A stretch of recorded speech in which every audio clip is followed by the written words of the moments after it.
হিফজুল কোরআন প্রতিযোগিতায় অংশগ্রহণকারীদের মাঝে পুরস্কার বিতরণ।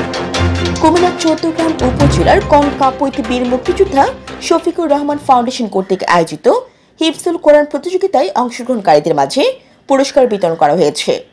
বুধবার দুপুরে বীর মুক্তিযোদ্ধা শফিকুর রহমান ফাউন্ডেশনের আয়োজনে কনকাপৈত এলাকার একটি মিলনায়তনে এই কোরআন প্রতিযোগিতা অনুষ্ঠিত হয়। এই সময় প্রথম স্থান অর্জন করেছেন নাঙ্গলকোটের পূর্ব বামপাড়া জাবালে নূর ইকরা মাদ্রাসার শিক্ষার্থী শামীম হোসেন সিফাত। প্রথম স্থান অর্জনকারী শামীম হোসেন সিফাত পূর্ব বামপাড়া গ্রামের সিএনজি চালক মাসুম বিল্লাহ ছেলে। অনুষ্ঠানে বীর মুক্তিযোদ্ধাদেরকে স্মৃতিচারণ সহ দিন ইসলামের কোরআন হাদিস ভিত্তিক গুরুত্বপূর্ণ বিষয়ে আলোচনা করা হয়। মাদ্রাসাটি প্রতিষ্ঠা করেন জাবালে নূর ইকরা মাদ্রাসার স্থানীয় আলেমে দ্বীন আলী হুজুর। অনুষ্ঠান শেষে প্রতিযোগিতায় বিজয়ী শামীম হোসেন সিফাতের হাতে নগদ টাকা, ক্রেস্ট, সার্টিফিকেট সহ অন্যান্য পুরস্কার তুলে দেন আমন্ত্রিত অতিথিবৃন্দ। জান্নাতুল আফসানা, এ নিউজ 24।